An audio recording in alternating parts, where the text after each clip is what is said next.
अल्हम्दुलिल्लाह वस्सलातु वस्सलामु अला रसूलिल्लाह अम्मा बाद। क़ाल अल्लाहु तआला फ़िल क़ुरानिल मजीद या अय्युहन नासु कुलू मिम्मा फ़िल अर्ज़ि हलालन तय्यबा वला तत्तबिउ खुतुवातिश शैतान। मुझे हकीम सनाउल्लाह साहब ने जो उन्वान दिया था कि अमराज़ क़ल्ब की वजूहात और असबाब क्या हैं, इस हवाले से आपने बात करनी है। तो सबसे पहली बात इस हवाले से ये है कि जो असबाब हैं उनमें से सबसे पहले खाना पीना है। खाने पीने में इस्लाम हमारी ये रहनुमाई करता है कि ऐ लोगो, जब तुम कोई चीज़ खाओ तो हलाल और पकीज़ा चीज़ खाओ। हकीम साहब उस्ताद मुहतरम कई मौक़ों पे ये बात करते हैं कि परहेज़ के अंदर जो सबसे पहली चीज़ है ना, वो रिज़्क़ हलाल है। परहेज़ इस चीज़ का करें कि कोई हराम चीज़ ना हो आपकी रिज़्क़ के अंदर, हलाल चीज़ें हों। और अल्लाह ताला भी हमें यही हुक्म देता है। जब हराम का इस्तेमाल होगा तो जिस्म के अंदर अमराज ऑटोमेटिकली पैदा होंगे। जो जिस्म हराम पे पलता है, नशो नुमा पाता है, उसमें कभी भी सेहत नहीं आ सकती। एक मरीज़ तजर्बा उस्ताद मुहतरम ने मुझे फ़रमाया कि एक मरीज़ है, बाहर आया, आप उसकी नब्ज़ चेक करो और साथ उससे पूछ के आओ कि उसका कारोबार क्या है। तो मैंने नब्ज़ देखी, उस्ताद मुहतरम ने भी बताया कि इर्तियाश है उसके अंदर, मुर्तइश है नब्ज़। तो साथ मैंने उससे पूछा कि बुज़ुर्गों आप काम क्या करते हैं? वो दिल का मरीज़ था। तो उसने बताया कि मैंने सारी ज़िंदगी बैंक की नौकरी की है। अब देख लें कि जो बैंक की नौकरी की है उसके अंदर कोई हलाल रिज़्क़ का कंसेप्ट होगा। तो मेरे मुहतरम भाइयों बुज़ुर्गों, जो दिल के मरीज़ हैं, सबसे पहली नसीहत उन्हें यह करनी चाहिए कि भाई अपने रिज़्क़ के अंदर तवज्जो करें और रिज़्क़ हलाल इस्तेमाल करें। इसी तरह दूसरी चीज़ जो अमराज़ क़ल्ब का सबब है वो ये है कि हम जब भी कोई परेशानी पहुंचती है, कोई तकलीफ़ पहुंचती है, हम आहो बका शुरू कर देते हैं। हम हैरानो परेशान हो जाते हैं, हवास बाख्ता हो जाते हैं, हमें समझ नहीं आती कि क्या करना है। ये चीज़ें जो हैं वो दिल के ऊपर असरानंदाज होती हैं। और जो नफ्सियाती असरात हैं, आपको पता है बीमारियों के अंदर ये सबसे जल्दी असरानंदाज होते हैं, दिल के ऊपर भी सबसे जल्दी असरानंदाज होते हैं। हमारे मुआशरे के अंदर बेचैनी बहुत ज़्यादा है, इरिटेशन बहुत ज़्यादा है, और छोटी छोटी बात के ऊपर हम परेशान हो जाते हैं और उन चीज़ों का डायरेक्ट असर दिल के ऊपर होता है। और इस्लाम हमें क्या कहता है? इस्लाम हमें यह कहता है कि इज़ा असाबतहुम मुसीबा क़ालू इन्ना लिल्लाहि व इन्ना इलैहि राजिऊन। मोमिन लोग, अल्लाह वाले लोग, मुसलमान ईमान वाले लोगों का शेवा ये होता है कि जब उनको परेशानी पहुंचती है वो इरिटेशन का शिकार नहीं होते, आहो बका नहीं करते, हवास बाख्ता नहीं होते, अपने आप को खो नहीं बैठते, बल्कि वो क्या करते हैं, अल्लाह की तरफ रुजू करते हैं और ये अल्फाज अदा करते हैं क़ालू इन्ना लिल्लाहि व इन्ना इलैहि राजिऊन। और ये अल्फाज उनके दिल को तसल्ली देते हैं। आपने देखा होगा, परेशानी पहुँची है, गोदाम जल गया जी, बंदे को हार्ट अटैक हो गया। परेशानी पहुंची है जी, मसलन सैलाब आ गया, बंदे को हार्ट अटैक हो गया, बच्चा एक्सीडेंट हो गया, हार्ट अटैक हो गया। ये दिल के अमराज, मसाइल, इसकी वजह इरिटेशन, परेशानी, डिप्रेशन और फौरी तौर पे टेंशन लेना। तो ये बड़े असबाब में से एक सबब है। इसी तरह ये डिटेल के साथ, तफसील के साथ तो मैं बयान नहीं कर सकता क्योंकि इसकी बहुत लंबी चौड़ी फहरिस्त है। तो चंद एक चीज़ें जो मैंने देखी हैं तो वो आपके सामने रख रहा हूँ। इसी तरह एक जो चीज़ है वो नशे का इस्तेमाल है, शराब नोशी है। और हीरोइन, शराब नोशी, जिस तरह की भी नशे की मुख्तलिफ़ किस्में हैं, ये भी दिल के ऊपर असरानंदाज होती हैं। जितने लोग नशा करने वाले हैं, शराब नोशी करने वाले हैं, जो हराम करदा चीज़ें हैं नशे के अंदर वो इस्तेमाल करने वाले हैं, उनके दिल के ऊपर असरात होते हैं। आज की तहकीक बरतानिया के अंदर ये है कि अमेरिका के अंदर दिल के पेशेंट सबसे ज़्यादा हैं। दुनिया में सबसे ज़्यादा दिल के अमराज अमेरिका के अंदर हैं। और उसकी वजह क्या है? हराम का इस्तेमाल है। और सूअर का गोश्त, ये अल्लाह ताला ने सूअर का गोश्त, हराम चीज़ें जो हैं, जो चीज़ें हराम की हैं हमारे ऊपर, ये क्यों की हैं? ये इसीलिए किए हैं कि ये हमारे जिस्म के लिए नुकसानदेह हैं। इसका यही फ़लसफ़ा है। वरना तो हराम अल्लाह ताला जो है वो क्या ज़रूरत है अल्लाह ताला को कि वो हराम करे? तो वो तो सारी चीज़ें मौजूद हैं, अल्लाह ने हराम इसलिए किए हैं कि वो हमारे लिए नुकसानदेह हैं। और अल्लाह के नबी सल्लल्लाहु अलैहि वसल्लम भी यही फरमाते हैं कि जो हराम है उसका नफ़ा जो है, नुकसान जो है वो ज़्यादा, नफ़ा कम है, इसलिए अल्लाह ने उसको हराम करार दिया। शराब को भी इसीलिए हराम करार दिया। तो ये चीज़ें जो हराम हैं, नशा है, ये दिल के अमराज का बहुत बड़ा सबब है, बहुत बड़ी वजह है। इसी तरह एक चीज़ ये है कि डॉक्टरों की जो अद्वियात हैं, एलोपैथी, इनका बेदरेग इस्तेमाल, आप कार्डियोलॉजी के दीगर जो है दिल के हस्पताल हैं, देख लें जाके वहाँ पे। जब आप दिल की वार्ड के अंदर जाएंगे तो इस तरह हज़ारों की तादाद में मरीज़ होंगे, आप समझेंगे कि सारे लोग दिल के मरीज़ ही बन गए हैं। ये सूरत हाल है और ये इसके अंदर रोज़ बरोज़ इजाफ़ा हो रहा है।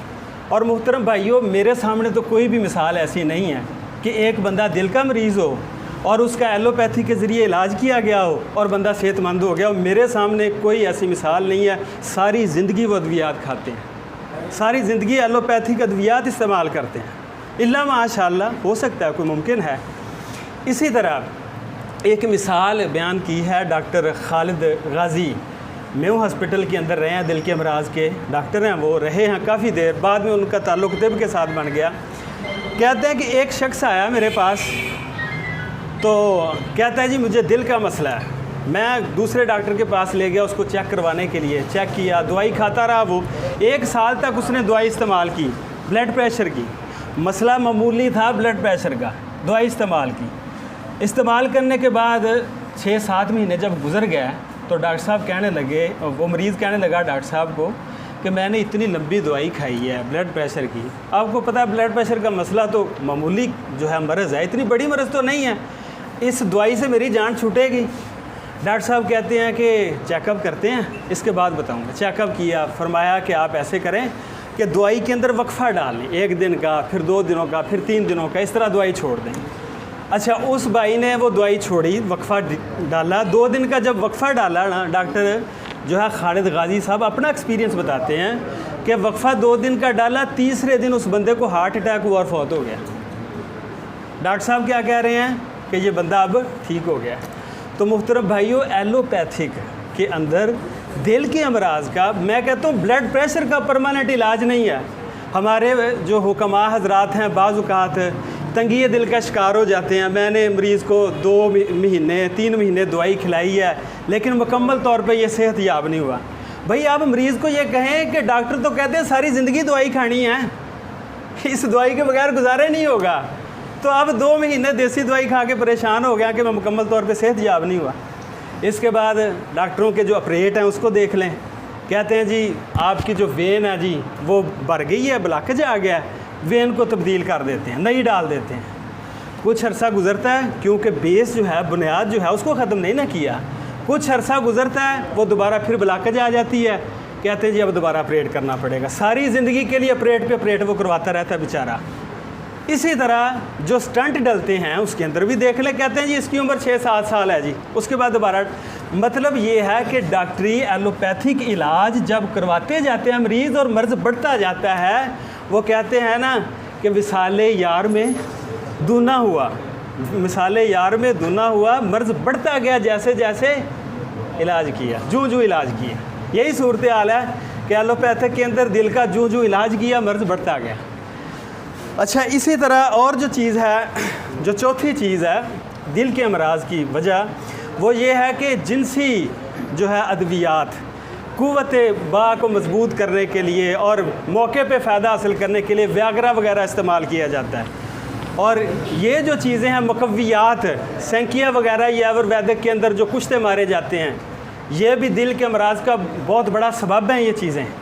व्यागरा के मतलब है कि जो है सऊदीया के अंदर इसके ऊपर बाकायदा 1998 के अंदर की तहकीक आई है सऊदीया की, उसके अंदर 136 मरीज़ फौत हुए हैं हार्ट अटैक से 6 महीने के अंदर। वजह क्या थी? व्यागरा इस्तेमाल करते हैं। और इसी तरह जो है इंजेक्शन लगवाए जाते हैं, लोग ताकत के इंजेक्शन लगवाते हैं, कहते हैं जी विटामिन के इंजेक्शन हैं। और बाज़ लोग डॉक्टरों के पास जाते हैं, हुक्मा के पास नहीं जाते, जी हमारा मसला है, ये शादी होने वाली है, डॉक्टर फिर उसको रिकमेंड करता है जी ये इंजेक्शन लगवाएं।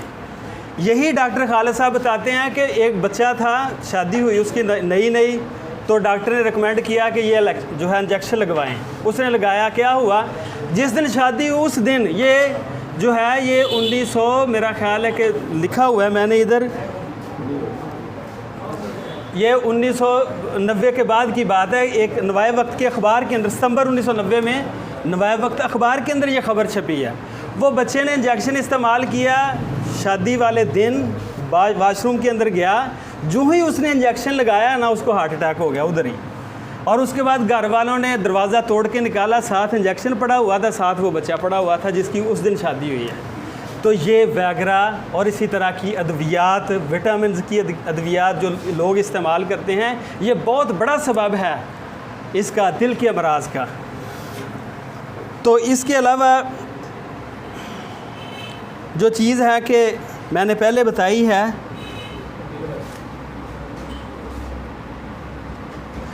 ये असबाब सिता ज़रूरिया, ये तमाम अमराज के अंदर ही तमाम जो मसाइल हैं, असबाब सिता ज़रूरिया का जब ख्याल नहीं रखा जाता तो अमराज पैदा होते हैं।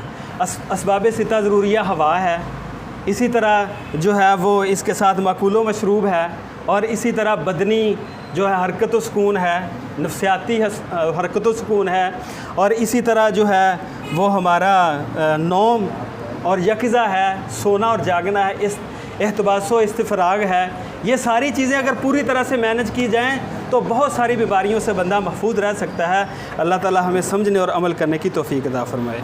जज़ाकल्लाह खैरन।